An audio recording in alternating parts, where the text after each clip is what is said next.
находится якобы в частной клинике под конвоем. Я вам расскажу не о таможенном короле, а о Сане.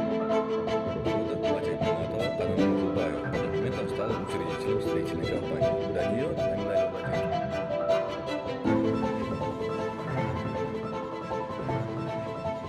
По неофициальным данным, Нурбек Айтмуатов может быть приближенным в районе миллиона лицов.